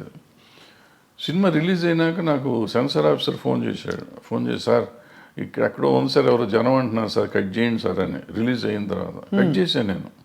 జస్ట్ ఊరికే మిడి ఇక్కడ ఉంది, ఇప్పుడు గాలికి ఎగిరింది, వెళ్తే ఇంతవరకు ఎక్స్పోజ్ అయింది. నేటి దౌర్జన్యం అనే సినిమాలో ఒక సాంగ్లో వాణి విశ్వనాథ్ గారికి స్విమ్మింగ్ సూట్ వేసా, ఒక బిట్ వేస్తే సెన్సార్ కట్ చేశారు. అదే టైంలో బొబ్బిలి రాజాలో ఆమె సినిమా అంతా చొక్కా వేసుకుని కింద ఏమి లేకుండా దివ్యభారతి, అవును, అది ఫుల్ సినిమా వదిలిపెట్టారు. నాకు ఒక బిట్ ఏంటంటే దాంట్లో వదిలేరు కదండి అంటే, ఆ సినిమా అంతా దాని మీద ఉంది, నీ సినిమా అది లేదు కదా, ఎందుకు నువ్వు చేయాలంటారు. ఓహో, అదే అంటే నేను ఫైట్ చేసి ఉంటే నాకు వదిలిపెట్టేవారు. ఎందుకు దానివల్ల సినిమా ఆడదని నాకు తెలుసు, ఎందుకు తీసాను నాకు తెలియదు. ఆ రోజు తీసాం అంటే డ్రెస్ చేంజ్లు కావాలంటే సరే తీద్దాంలే అనిపించి తీసాను నేను, కాదన్నారు తీసాం. అదే అంటే ఎక్కడో అక్కడ మరి ఈ అంశం తెరపైకి వస్తూనే ఉంది, ఈ ఎక్స్పోజింగ్ ఎంతవరకు ఉండాలి ఏమిటని. కానీ ఇప్పుడు బాగా టేస్ట్లు మారిపోయాయి సార్. బయట సమాజంలోనే అట్లా తిరుగుతున్నారు కదా. ఇప్పుడు మనం అంటాం ఎక్స్పోజింగ్ అంత బాగా ఎక్కువైపోయింది అంటాం. బయట వాళ్ళ పార్టీలకు వెళ్తే, పబ్బుల్లోకి వెళ్తే మీకు అంతకంటే భయంకరంగా ఉంటున్నారు ఆడపిల్లలు. బట్ అది వాళ్ళ ఇష్టం, మనం ఎవరో అడుగుతానికి, హూ ఆర్ యూ టాస్క్, నా కంఫర్ట్ నాది అంటున్నారు. సో ఇప్పుడు మన ఈక్వల్ రైటే కాకుండా నిజంగా కూడా వాళ్ళ కంఫర్ట్, నా ఇష్టం వచ్చిన బట్టలు నేను వేసుకున్నప్పుడు ఆడపిల్లల బట్టలు ఇష్టం వచ్చిన ఆడపిల్లలు ఎందుకు వేసుకోకూడదు. ఈ కొంతమంది ఏమంటారంటే నువ్వు అటు వేయటం వల్లే కదా ఇది జరిగింది, వేయటం వల్ల జరగటం నిన్ను కంట్రోల్ చేసుకోవాల్సిన బాధ్యత నీకు ఉంది కదా. అవును, ఈ సమాజంలో ఉంటే నేను చూసి నేను ఆ అమ్మాయిని చూడగా నాకు ఏదో అయ్యింది అనేది ఆన్సర్ కాదు. బోస్ గారు కరెక్ట్గా రాశారు, you have to control your self. Correct. అంటే కోకా కడితే కొరకొరమంటూ చూస్తారు, పొట్టి గౌను వేస్తే పట్టి చూస్తారు. అది అంటే ఇంచుమించు మీరు అన్నట్టు అది అనాదిగా అది సృష్టిలో ఉండే ఒక వైపరీత్యం అలా కొనసాగుతుంది. అంటే సినిమా ఇండస్ట్రీ పాపం ఫోకస్లోకి వచ్చింది. కానీ అది సార్ మరొక అంశం, మీరు తెరపైకి చాలాసార్లు వచ్చి మాట్లాడారు, ఈ డ్రగ్స్ ఇష్యూ కూడా, ఇలాంటి కాంట్రవర్సీలు ఇవి బాగా, అంటే drugs because of the free money, easy money అందుబాటులో ఎక్కువగా ఉన్నది చిత్ర పరిశ్రమలో. లేదు మీరు అన్నట్టుగా పొలిటీషియన్స్, బిజినెస్ మ్యాగ్నెట్స్ వాళ్ళ ఫ్యామిలీస్లో. కాబట్టి దీనివల్ల ఎలా ఖర్చు పెట్టాలో తెలియక ఈ డ్రగ్స్ వీటి అలవాట్లు బారిన పడతారని చెప్పి కొంతమంది ఎవరో చెప్పారు, గ్లామర్ కోసం తీసుకుంటారని. Is that true sir? అసలు ఫస్ట్ పాయింట్ నువ్వు చెప్పిన దాంతో నేను ఏకీపించను. ఇదేంటంటే సినిమా ఇండస్ట్రీలో డబ్బు చాలా ఎక్కువ ఉంటుంది అనేది నమ్మన్నాను. అసలు సినిమా ఇండస్ట్రీలో వచ్చే కొంతమంది దగ్గర డబ్బులు వస్తే బాగుంటుంది. చాలామంది 80% మధ్య వాళ్ళు డే టు డే ఎక్స్పెన్సెస్ కూడా ఎత్తుకునే బ్యాచ్ ఉంటారు. ఓ 10% ఉంటారు నువ్వు చెప్పిన డబ్బులు ఎక్కువ ఉన్న వాళ్ళు ఉంటారు. కొంతమంది ఎడిక్ట్స్ అవుతారు. ఇప్పుడు మన స్కూల్లో పిల్లలు ఉంటున్నారు, స్కూల్లో పిల్లలు దే ఆర్ ఎడిక్ట్స్ నౌ. వాళ్ళకి ఇది ఈ డ్రగ్ కొనే డబ్బులు లేకపోతే వైట్నర్ ఉంటుంది కదా, వైట్నర్ తినేసి దాన్ని అలవాటు చేసుకుంటున్నారు. ఈవెన్ రైల్వే కూలీలు అలవాటు చేసుకుంటున్నారు అటువంటి. సో ఇవన్నిటికీ ఏంటంటే వాటిని అరికట్టే మార్గం మనం ఎత్తుకోవాలి. సో డబ్బు ఉంటే వస్తారు, డబ్బున్న వాళ్ళే చెడ్డవాళ్ళు, డబ్బు లేని వాళ్ళు మంచివాళ్ళు అనే శాస్త్రం ఎక్కడ లేదు. ఈ దురలవాట్లు అనేవి డబ్బు ఉన్నా లేకపోయినా అవుతుంది. సో ఈ అలవాటుని అరికడతాం ఎట్లా అనేది మనం ముందు ఆలోచిస్తాం. అంటే ఈ డబ్బుని దానికి లింక్ చేయకూడదు ఫస్ట్. అవును, దురలవాటుకి డబ్బుకి లింక్ చేయకూడదు. వ్యసనం అనేది డబ్బుతో రాదు, వ్యసనం నేచర్తో వస్తుంది. సో నేచర్ని కంట్రోల్ చేయాల్సిన బాధ్యత, నేచర్లో ఉన్న దీన్ని వ్యసనాన్ని కంట్రోల్ చేయాల్సిన బాధ్యత తల్లిదండ్రులకో లేకపోతే ఫ్రెండ్స్కో తీసుకోవాలి బాధ్యత. ప్లస్ మనం పర్సనల్గా పెరుగుతున్న కొద్దీ చేసుకోవాలి. అదేనో మీరు చెప్పినట్టు ఏదో అదేది అందం కోసం మనం ఈ తీసుకుంటారు అనేది నాకు కరెక్ట్ కాదు. అంటే స్టెరాయిడ్స్ చేస్తారు, గంటలు కనపడటం కోసం స్టెరాయిడ్స్ తీసుకుంటారు అంటారు. అది కూడా ఎఫెక్ట్ చేస్తుంది, అది కరెక్ట్ కాదు, తీసుకుంటాం కరెక్ట్ కాదు. కానీ అంటే డెఫినెట్గా మీరు అన్నట్టు ఒక వాతావరణం అయితే ఖచ్చితంగా ఒక ఫ్రీ వాతావరణం అయితే కొన్ని పరిశ్రమల్లో ఎక్కువ కనిపిస్తుంది. లైక్ ఉంది అన్ని చోట్ల, కాలేజెస్ దగ్గర అమ్ముతున్నారు, స్కూల్స్ దగ్గర అమ్ముతున్నారు, పబ్బుల్లో అమ్ముతున్నారు, ఎక్కడ పడితే అక్కడే అమ్ముతున్నారు తీసుకొచ్చి. సార్ మీరు డబ్బులతో కాదని చెప్పారు, ఆ రోజువారీ సర్వైవల్కే చూస్తున్న వాళ్ళు కూడా చాలా మంది ఉన్నారు ఇండస్ట్రీలో. సార్ సూరి సినిమా టైంలో మీరు ఇబ్బంది పడ్డారా డబ్బులకి? నేను సినిమా తీసిన ప్రతి సినిమాకి ఇబ్బంది పడతాను, దీనికి ఇబ్బంది పడలేదు. మీరు ఎప్పుడు అంటే I never seen you lavish, ఎవరు మిమ్మల్ని అలా చూడలేదు. అది మీ చాయిసా మీ పరిస్థితా? పరిస్థితే, చాయిస్ ఉంది. ఇప్పుడు ఏదైనా సినిమాలో డబ్బులు వచ్చి ఉంటే డెఫినెట్గా దీనికి వాడుకుంటాం కదా. ఎక్సెప్ట్ స్వర్ణక్క నాకేమైందంటే బై ద టైం నేను కొద్దిగా రీజనబుల్గా డబ్బులు సంపాదించే సినిమాలు వచ్చేటప్పటికి నాకు బ్యాక్లాగులు ఉంటావచ్చు. ఆ బ్యాక్లాగులు తొలగించుకుంటూ రావటానికి సో ఇప్పుడు కంఫర్ట్ జోన్లోకి రాలేకపోయాను. నిజంగా చెప్పాలంటే లాస్ట్ 2-3 ఇయర్స్ నుంచి నేను కంఫర్ట్ జోన్లో ఉన్నా. లాస్ట్ 2-3 ఇయర్స్లో కూడా నేను ఎక్కడో అంతకుముందు మీ ఐ డ్రీమ్లో పనిచేశాను ఒక సంవత్సరంన్నర. అది కంఫర్ట్. తర్వాత ఏదో వేరే ఛానల్లో పనిచేశాను.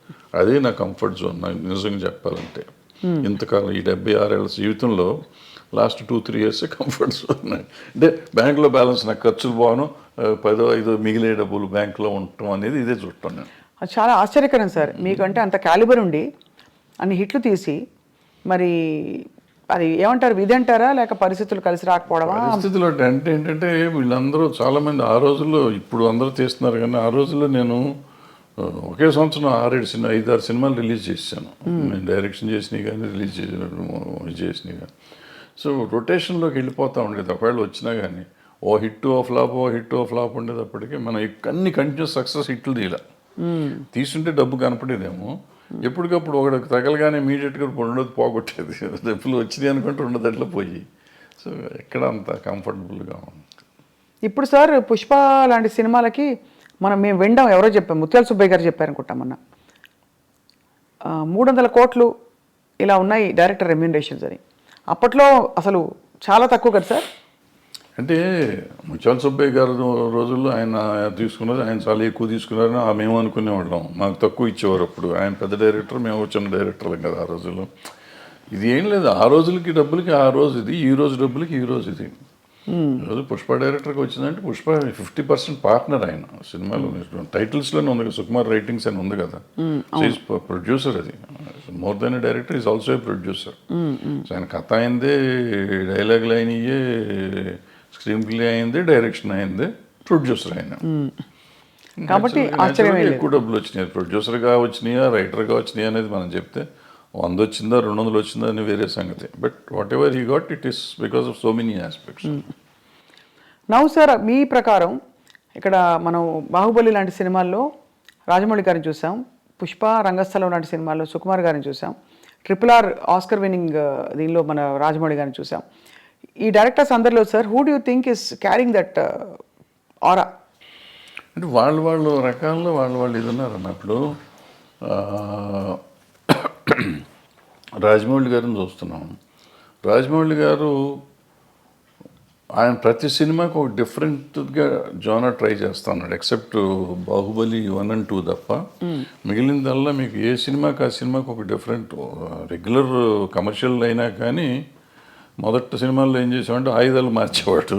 తర్వాత ఈ చేంజ్ ఈగ దగ్గర నుంచి చేంజ్ దిస్ థింగ్, ప్యాటర్న్ మార్చి ఏ సినిమాకి ఆ సినిమా కొత్తగా తీయటం మొదలెట్టాడు.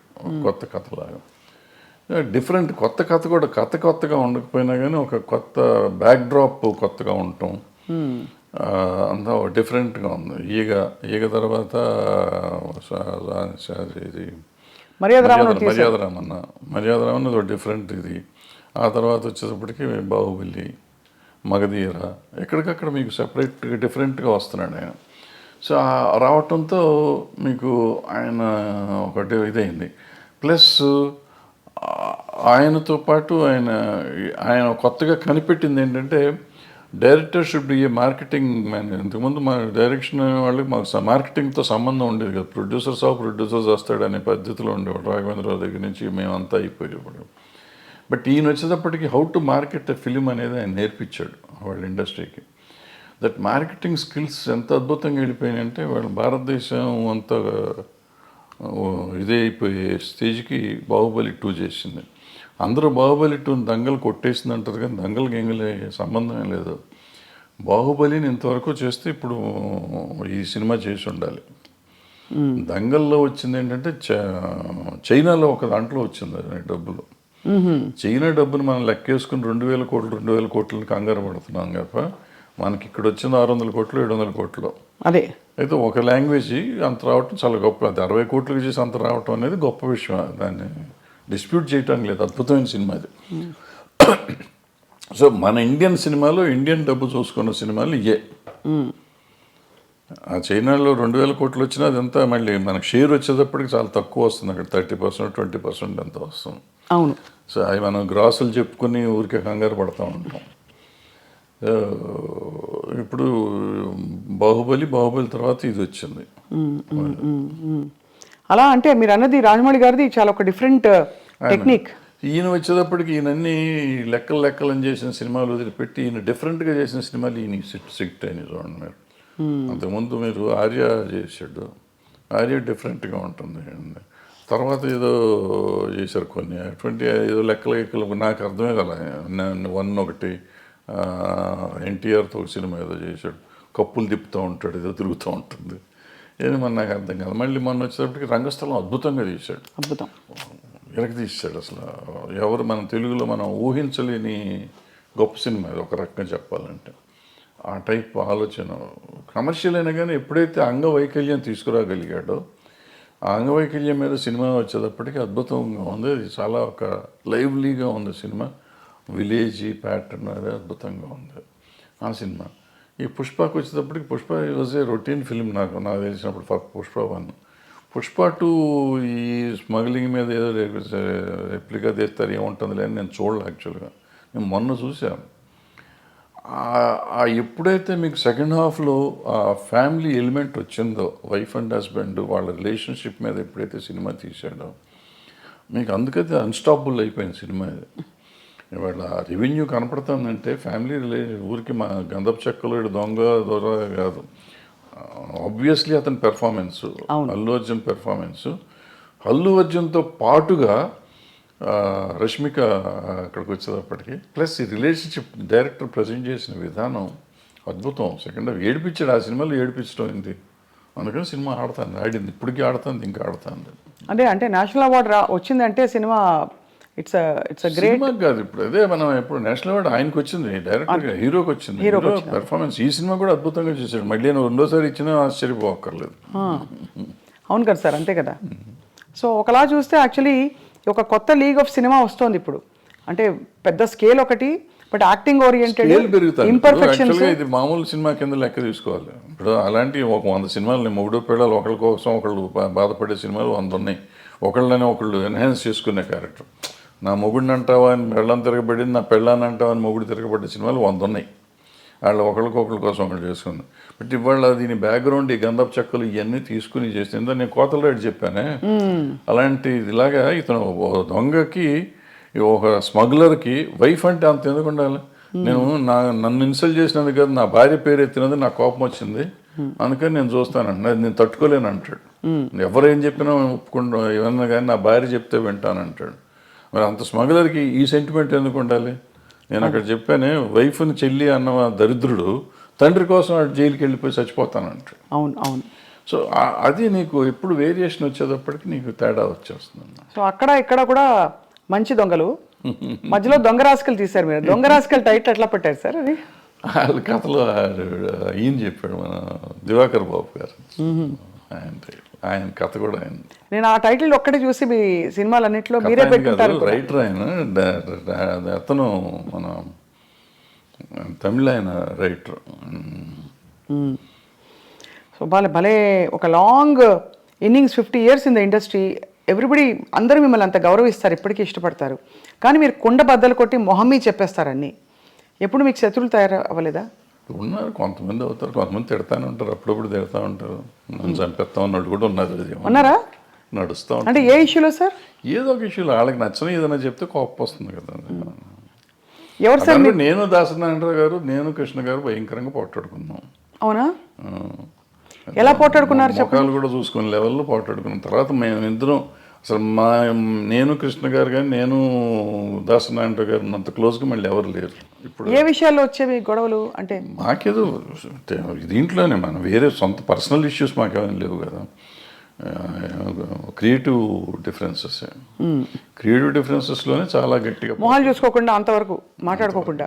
అప్పుడు సెల్ ఫోన్ లేవు ఇవన్నీ. అంటే మీరు మరి మళ్ళీ ఎలాగా మేకప్ అలాగా మళ్ళీ ఆటోమేటిక్గా అయిపోయింది. ఆటోమేటిక్గా అంటే ఎవరిలోనూ కల్మషం లేదు. ఇప్పుడు నాకు కల్మషం ఆయన మీద, నారాయణరావు గారి మీద కానీ కృష్ణ గారి మీద కానీ కల్మషం ఉండి నేను పంతం బట్టి ఉంటే వేరే, వాళ్ళకి నా మీద అటువంటిది ఏం లేదు. ఒక క్రియేటివ్ డిఫరెన్స్ వచ్చింది నాకు కృష్ణ గారికి, అట్లాగే దాసనారాయణ గారికి నాకు ఒక క్రియేటివ్ డిఫరెన్స్ వచ్చింది. సో అప్పుడు యూత్లో ఉన్నాం కాబట్టి దాసనారాయణరావు గారి మీద కొంచెం చిల్లల పల్లలుగా నేనే ఆయన మాట్లాడలే పాపం. సో ఆయన పిలిచి ఒక రోజు కూర్చోబెట్టి మాట్లాడారు, సెట్ అయిపోయింది. మీరు ఫాండ్గా ఇష్టపడి వేసుకునే మీ సినిమా ఏది సార్? వేసుకుని చూసే సినిమా పోతే పోనీయా, స్వర్ణక్క? నాకు పోతే పోనీ ఒకటిను, అలజడి ఒకటి. అలజడి ఎందుకంటే అలజడి ఇట్స్ మై ఓన్. ఎక్కువ సినిమాలు డైలాగులు కూడా మేము కాలేజ్లో జరిగిన సీన్స్ ఇవన్నీ ఎక్కువగా నా కాలేజ్ డేస్ మొత్తం అంతా అది. సో ఆ సీన్లన్నీ నేను ఆ కాలేజీలో మాట్లాడిన డైలాగులే పెట్టి రాసుకున్నాం. వేరే కొత్తవి కూడా రాయలేదు అంతవరకు, కాలేజ్ సీన్స్ వరకు. సో అందుకని కొంచెం నాకు ఇష్టమైన సినిమా అది. మీరు వెస్లీలో చదివారు కదా సార్? వెస్లీ, సికింద్రాబాద్ వెస్లీలో చదివారు. మీ వివాహం ఎలా అయింది సార్? అది మా ఇంటి పక్క ఇల్లు, 2 ఇళ్ళు అవతల ఉండేవారు ఇల్లు. సో మీరు చూసి ఇష్టపడ్డారు అయితే, అంతేగా? Love marriage. లవ్ మ్యారేజే. అదే మరి ఇందాక ఏమన్నారు, ఫోటోలు కూడా చూడమని చెప్పారు సార్ మీరు. అది వచ్చింది అది. సో మీ పిల్లలు ఎవరు మీ బాటలో నడవట్లేదా? వాళ్ళు సినిమా ఇండస్ట్రీ వద్దనుకున్నారా? మీరే డిసైడ్ చేస్తారా సార్ వాళ్ళకి? నేను చేయలేదు. నేను సినిమాలు చూడమంటే సినిమాలు కూడా చూడరు. చూడరా? నా సినిమాలు ఏం చూడరు, బయటికి చూస్తారని తెలియదు నాకు. చిన్నప్పుడు పెద్ద ఇష్టపడేవారు కదా, వెళ్ళేవాళ్ళు సినిమాకి, తీసుకెళ్ళేవాడిని కానీ పెద్ద. So life has taught you so much sir. అంటే వాట్ ఈస్ మీ కోర్ టేక్ అవే ఏంటి లైఫ్లో అని? To be satisfied with whatever you have, first point, then you will be very happy with that. అంతే తప్ప నాకేం లేదు, నా కళ్ళు ఉన్నారు, వీళ్ళు ఉన్నారు, ఇక నా కళ్ళ ముందు ఉండి వీళ్ళు వెళ్ళిపోతున్నారు అని మనం బాధపడిపోతాం అంటే you lose lot of things. నేను ఐఎమ్ హ్యాపీ ఉన్నాను, బాగానే ఉంటాను కదా. బాగుంటానికి ప్రయత్నం చేయాలి. అంటే ప్రయత్నం చేయకుండా తిరగటం అనేది అవుట్ ఆఫ్ క్వశ్చన్. ముందు ప్రయత్నం చేయి. నీ పని, కృష్ణుడు చెప్పిన భగవద్గీతలో, నీ పని నువ్వు చెయ్యి, వచ్చేది ఫలితం నీ చేతిలో లేదు. ఫలితం ఒక్కోసారి ఏదైనా రావచ్చు, కరెక్ట్, అవును. ఫలితం లేకపోయి ఉండొచ్చు, బట్ నీకు కృషి అయితే ఉండాలిగా. అవును, కృషి చేస్తూనే ఉండు, so that will be very happy, హెల్దీగా ఉంటావు. Ultimate result is not yours. వచ్చినప్పుడు వస్తుంది. దేవుడిని నమ్ముతారా సార్ మీరు? నేను నమ్మను. మరి కృష్ణుడు దేవుడు కాదా? అంటే ఆయన చెప్పిన భగవద్గీత నమ్ముతారు మీరు? ఏదైనా నమ్ముతుంది. నమ్మటం అనేది ఏముందమ్మ దీంట్లో? ఆయన చెప్పింది ఇప్పుడు అందరూ ప్రపంచం అంతా నమ్ముతుంది కదా భగవద్గీతని. అందులో ఆయన చెప్పింది నేను చెప్తున్నాను. కానీ మీరు నేను చెప్తాను కదా, నేను ఏదో ఇదేం కాదు, అదే కదా అంటారు మన లైఫ్, జీవనసారం అంటారే. జీవనసారం అంతకంటే ఏముంది? మనం చేయాల్సింది చేయకుండా నాకు లేదు. ఇప్పుడు మనం చాలామంది సినిమా ఇండస్ట్రీలో ఉన్నాడు అంటారు, నాకు సినిమా ఇండస్ట్రీ నేను ఎవడు రమ్మన్నాడు? నువ్వు యూ చూస్ యువర్ సెల్ఫ్. మీరు ఇక్కడికి వచ్చి దీన్ని కావాలని కోరుకుని ఏదో ఇస్తారంటే నువ్వు సాధించాలి. వాళ్ళు చిరంజీవి గారు, ఎన్టీ రామారావు గారు, నాగేశ్వరరావు గారు వీళ్ళంతా సాధించి వాళ్ళు గొప్పవాళ్ళు అయ్యారు. చాలా కష్టపడి ఉంటారు కదా సార్. ఎంత వాళ్ళలాగా వాళ్ళు వచ్చేసింది, వాళ్ళకి అంత వచ్చింది నాకెందుకు రాలేదంటే వాళ్ళలాగా నువ్వు ఏమైనా చేసావా? నువ్వు చేయలా. నువ్వు చేస్తే నీ పరిధికి ఎంత ఉందో అంత పరిధి నీకు వస్తూనే ఉంది. నీ టాలెంట్కి సంబంధించి ఇప్పుడు నేనున్నానమ్మా, నేను సినిమాల్లో 1 వేషం వేసి ప్రకాష్ రాజ్కి అంత ఇచ్చేస్తున్నారు, ఆడ పెట్టుకుని నన్ను ఎందుకు పెట్టుకోలేదంటే నాకు పర్సనాలిటీ ఉంది కదా. ఆయన యాక్టరు, ఇవాళ దేశాన్ని ప్రపంచంలోనే ఆయన పేరు చెప్పుకునే అంత గొప్ప యాక్టర్ అతను. అవును, అతనిలాగా నేనున్నాను, ఒడ్డు పొడుగున్నాను, డైరెక్ట్ చేశాను, 2 సినిమాలు యాక్ట్ చేశాను, ఆయన పెట్టుకుంటారు నన్ను పెట్టుకోరని ఏడిస్తే నా ఆరోగ్యం చెడుతుంది తప్ప ఏం రాదు, పోదు, నాకేం రాదు. సో దిస్ కంపారిజన్ కానీ లేదంటే అసలు మనం వేరే కానీ ఆలోచించకుండా మనం చేయాల్సింది చేసుకుంటూ పోతూనే ఉండాలి. వచ్చినప్పుడు వస్తుంది. సార్ తెలుగు ఫిల్మ్ ఛాంబర్ ప్రెసిడెంట్గా మీరు వ్యవహరించారు. మూవీ ఆర్టిస్ట్ అసోసియేషన్లో మూవీ ఆర్టిస్ట్ మెంబర్ని కూడా కాదు, అంటే కాదు, బట్ జరుగుతున్న మార్పులు పరిణామాలు, ఆర్ యూ సాటిస్ఫైడ్? అంటే ఒక as a senior film technician. అంటే బేసిక్గా మనం అసలు మూవీ ఆర్టిస్ట్ అసోసియేషన్ అనే దాని గురించి పెద్దగా ఎక్కువ మాట్లాడుకోవటం అవసరం లేదు. ఎందుకంటే కంటిన్యూ ఒక 800 మంది మెంబర్స్ దాంట్లో 200 మంది అసలు వాళ్ళు ఉన్నారో లేరో వాళ్ళకే తెలియదు. కానీ అంత ఢిల్లీ ఎలక్షన్ లెవెల్లో చేస్తారు కదా సార్, దాని ఏం తాలూకు చేస్తారు, హడావిడి. ఊరికి చేసుకుంటారు వీళ్ళు. ఎందుకు చేస్తారో అనవసరం, చేయాల్సిన అవసరం లేదు అది. ఈవెన్ ఛాంబర్ ఎలక్షన్ కూడా నేను మొన్న లాస్ట్ బిఫోర్ ఇయర్ ఎప్పుడు చేస్తే ఎందుకు చేస్తున్నారంటే దాన్ని పోయే కాలం ఏమొచ్చి పోయే కాలం వచ్చిందని తిట్టొచ్చారు. మీడియా ముందే తిట్టొచ్చాను ఆ రోజు. అంతే, మనకి ఏదో సరదాగా ఎలక్షన్ చేసుకోవాలి తప్ప ఈ దీంట్లో రూపాయి వచ్చేది లేదు ఎవరికి. ఫస్ట్ పాయింట్, మన టైం వేస్ట్. అవును. బట్ నువ్వు సర్వీస్ చేద్దామని వచ్చినప్పుడు డబ్బులు ఎందుకు ఖర్చు పెడతాం? నువ్వు చేసే సర్వీసే ఎక్కువ, సర్వీస్ చేస్తున్నావు. సర్వీస్ చేస్తానికి వచ్చి నువ్వు ₹1,00,00,000 ఖర్చు పెట్టి నువ్వు వస్తే నీ మోటివ్ ఏంటి? నీ మోటివ్ సర్వీస్ మోటివ్ కాదు. ఇంకా పవర్ వల్ల వచ్చేది కూడా ఏం లేదు. ఏం లేదు. ఏముంటాం పవర్ వల్ల? మ్యాక్సిమం ఎప్పుడన్నా చీఫ్ మినిస్టర్ ఇంకోళ్ళు పిలిస్తే మీటింగులకు పిలిచినప్పుడు వెళ్ళి కూర్చుంటే ఆడేమిస్తారు అక్కడ, అటుకులను జీడిపప్పు ఇస్తారు, అంతే. ఒక కప్పు కాఫీ ఇస్తారు. దానికోసం నువ్వు తాపత్రయపడతావు ఎందుకు? అంటే ఆల్రెడీ నీకు ఆ వాల్యూ ఉంది. నిన్ను ముఖ్యమంత్రి గారు పిలిచే లెవెల్ మీరు ఉన్నారు, ఆల్రెడీ పెరిగే ఉన్నారు. ఇవాళ దానికోసం కొట్టుకోవాల్సిన అవసరం లేదు కదా. ఏదో పిచ్చి పనులు అంత. సో అయితే అదే, బట్ వివాదాలు మాత్రం వారానికి ఒకటి వస్తుంది. Jani master issue, Raj Tarun Lavanya issue, అవన్నీ ఇప్పుడమ్మా ఇంతమంది ఉన్న ఇండస్ట్రీలో ఇష్యూస్ ఉంటా ఉంటాయి. ఆ ఇష్యూని మనం సీరియస్గా తీసుకోవటమా తీసుకోకపోవటం అనేది మనం ఆలోచించుకోవాలి. ఏదో ఉంటాయి, ఉన్నప్పుడు దానికి పెట్టుకోవటం. సార్ మోహన్ బాబు గారి ఇంట్లో జరిగిన తగాదాలు ఏవైతేనా మీరు ఒక అంటే టెక్నీషియన్గా, సినిమా ఇండస్ట్రీ వ్యక్తిగా మీరు సమాధానించి చెప్పారా? ఎవరికి? ఆయనతోనా? ఆయనతో ఇది ఏదో అది పర్సనల్ కదా. ఒకవేళ నేను మాట్లాడినప్పుడు నేను పబ్లిక్లో చెప్పకూడదు కదా. ఇప్పుడు నేను నిజంగా వాళ్ళ వెల్విషర్ని అయితే ఒకవేళ నేను వెళ్ళి అక్కడ ఏళ్ళు పెట్టుంటే, పెట్టానా లేదా అనేది తర్వాత సంగతి, పెట్టుంటే అక్కడ ఏం జరిగింది ఇక్కడికి వచ్చి ప్రమోషన్ కాదు. ఏం జరిగింది కాదు సార్, బట్ అసలు అంటే అది బాగా బహిరంగంగా అయిపోయింది కదా. మీ వాళ్ళే మీడియాకి వచ్చారు. ఇప్పుడు వాళ్ళు బహిరంగంగా ఉన్నారు, నేను బహిరంగంగా ఉండకూడదు. నేనని కాదు, ఎవరైనా కానీ, ఎవరు ఇంటర్ఫియర్ అయినా కానీ, ఇంటర్ఫియర్ అయిన వాళ్ళు బయటకు వచ్చి ఇట్ట జరిగిందని చెప్తే ఇక వాళ్ళు పెద్ద మనిషి ఎట్ అవుతారు వాళ్ళు. ఫస్ట్ పాయింట్ అది తప్పు. రెండోది అటువంటి జరగటం విచారకరం. అందులో మన వాళ్ళు కావాల్సిన వాళ్ళు, పిల్లలు మంచివాళ్ళు, తండ్రి మంచివాడు, ఈ రకాల సమస్య ఎందుకు సమస్య వచ్చిందని నాకైతే అర్థం కాలేదు. నాతో అందరూ బాగుంటారు, 4-3 పిల్లలు బాగుంటారు, ఆయన బాగుంటారు, మోహన్ బాబు గారు బాగుంటారు, అందరూ వెరీ నైస్ పీపుల్. చాలా మర్యాదగా నాతో చాలా అంకుల్ అంటారు పిల్లలు. ఆయన తమ్ముడు అంటూ ఉంటాడు. వాళ్ళ ఇంట్లో అట్లా జరిగిందంటే నాకు నిజంగా బాధగా ఉంది. I just really wanted to go and speak, but ఏమో ఎందుకు డెలికసీస్ వాళ్ళవి మనకి ఎందుకని నేను అడగలేదు. మొత్తానికి సార్ అయితే ఇప్పుడు అంటే there is a lot of turmoil going on around అనిపిస్తుంది సమాజం చూస్తుంటేనే. అది అన్ని చోట్ల ఉందమ్మా. సమాజంలోని తేడా వచ్చేసింది. అది ఎందుకు వచ్చింది అంటే మార్పు ఇప్పుడు మానవత విలువలు అనేవి పోయినాయి చాలా చోట్ల. మనం విలువల గురించి మాట్లాడతాం కానీ విలువలే లేవు. ఇప్పుడు ఇంతకుముందు అనుకున్నాం శీలం అనేది విలువ, ఆత్మీయతలు, మన సంబంధాలు, మానవత సంబంధాలు విలువలు ఉండేవి. ఇప్పుడు అవన్నీ పోయినాయి. ఏదో ఉంటున్నాం, అందరం కమర్షియల్ అయిపోయాం. ఆ కమర్షియల్లో ఉన్న దాంట్లో ఇవన్నీ వాల్యూస్ లేవు కదా. వాల్యూ అనేది ఉంటే కదా. కొన్నిసార్లు వాల్యూ కోసం మనం అన్ని పోగొట్టుకునే కథలు చాలా ఉన్నాయి. గౌరవం కోసం అన్నీ చేయాలి అని చెప్పి, అటువంటిది ఇప్పుడు గౌరవం లేదు, తక్కువలేదు. అందుకే ఒక ఫుల్ఫిల్మెంట్ రావట్లేదు జీవితంలో కదా. ఇప్పుడు ఇందాక చెప్పిన పుష్ప కథ కానీ, లేకపోతే మా కొత్త లేడు కథ కానీ, అదే ఫుల్ఫిల్మెంటు. వాళ్ళ భార్య కోసం భర్త, భర్త కోసం భార్య, తండ్రి కోసం కొడుకు అని ఇవన్నీ. అదే భగవద్గీతలో కూతురు కోసం తండ్రి, తండ్రి కోసం కూతురు. ఈ మానవతా విలువలు అంటే వాటి కోసం ఎంత కమర్షియల్గా చేసినా కానీ మనం ఇవాళకి ఫీల్ అయ్యి సినిమాలు చూస్తున్నాం. బట్ దానికి వాల్యూ ఉంది, బట్ ఆ వాల్యూ మన జీవితంలో ఇవ్వలేకపోతున్నాం. సినిమాల్లో చూసి మనం సినిమా ప్రొడ్యూసర్కి డబ్బులు ఇస్తున్నాం కానీ మన జీవితంలో మన తల్లిదండ్రులకు కానీ, మన భార్య పిల్లలకు కానీ మనం ఆ సుఖం ఇవ్వలేక, అన్నదమ్ములకు కానీ, అక్క చెల్లెళ్ళకి కానీ మనం ఆ ఫీలింగ్ ఇవ్వలేకపోతున్నాం. ఆ సమాజంలో వచ్చిన మార్పులో మనలో వచ్చింది. మనం ఇన్ని మాటలు చెప్తున్న మనం మన పిల్లలతో మాట్లాడటానికి మనకు టైం లేదు, మన తల్లిదండ్రులతో మాట్లాడటానికి మనకు టైం లేదు, అక్క చెల్లెలతో మాట్లాడటానికి టైం లేదు, భార్యతో మాట్లాడటానికి టైం లేదు. Are we avoid. ఒకవేళ టైం ఉన్నా కానీ ఎందుకో మనకు సాధ్యమైనంత వరకు దూరంగా ఉండటానికి ప్రయత్నం చేస్తున్నాం. ఇంకా విలువలు ఎక్కడి నుంచి వస్తాయి? విలువల గురించి మాట్లాడే నైతిక హక్కు ఎక్కడ ఉంది ఎవరికైనా? Very true sir. బహుశా కొంతవరకు సినిమా ప్రభావితం చేస్తుంది ఈ విషయాలని.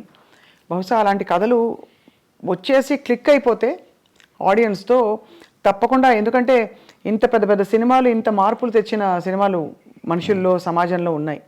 చెడు ప్రభావం చూపించిన సినిమాలు కూడా కొంత ఎంతో అంతో ఉండుంటాయి. నిజం చెప్పాలంటే నేను పుష్ప 2 చూడకూడదు అనుకున్నా. ఎందుకంటే బయట చెప్పిన మాటలు అదేదో ఆ షెకావత్ మీద ఉచ్చబోస్తాడు ఇటువంటి అన్ని విని ఇటువంటి పిచ్చి సినిమాలు చూడాలా మనం ఎందుకు అని చెప్పి చూడాలి. ఎందుకో చూద్దామని మనం పెట్టుకున్న ఫస్ట్ హాఫ్లో నాకు చిరాకుగా ఉండింది.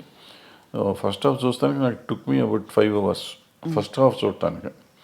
ఇంటర్వెల్లో వెళ్ళి మెల్లిగా భోంచేసి వచ్చి కూర్చున్నాం మళ్ళీ. సరే చూద్దాం వద్దా 10 నిమిషాలు ఆలోచించి పెట్టినాక డోంట్ బిలీవ్ ఆ 1:20 నిమిషాలు 1:40 నిమిషాలు ఉంది ఆ సినిమా. మొత్తం కంప్లీట్ చూసి ఐ వాజ్ క్రయింగ్ యాక్చువల్గా. అంటే అక్కడ నీకు లైఫ్ ఉంది, అంతకుముందు లైఫ్ లేదు, అంతా ఏదో సినిమాలు కమర్షియల్గా ఉండేదంతా తీసాడు ఆయన. ఇక్కడ జీవితం తీసాడు. ఆ భార్యాభర్తల అనుబంధాన్ని చూస్తే నాకు అసలు పిచ్చెక్కిపోయింది.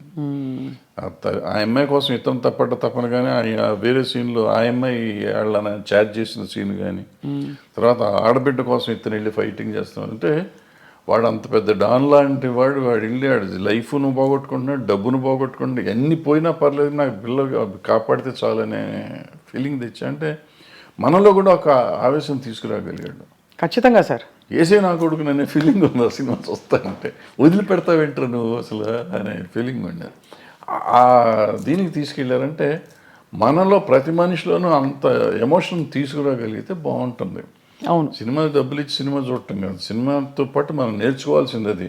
మనం అది వదిలిపెట్టేస్తాం. దాంట్లో వాడు స్మగ్లింగ్ ఎలా చేశాడు, ఎలా దొంగతనం చేశాడు, ఎవరిని చంపాడు, ఎలా చంపాడు, అల్లు అర్జున్ కత్తితో కొట్టాడా చంపాడా, ఇది ఆలోచిస్తాం. అల్లు అర్జున్ అనే క్యారెక్టర్ రష్మిక అనే క్యారెక్టర్ని ఎంత బాగా ప్రేమించాడు, రష్మిక అనే క్యారెక్టర్ అల్లు అర్జున్ అనే క్యారెక్టర్ని ఎంత బాగా ప్రేమించింది, అంటే నా క్యారెక్టర్స్ ఒరిజినల్ని అనేది మనం ఎవరిని ఆలోచిస్తున్నాం. Very true sir.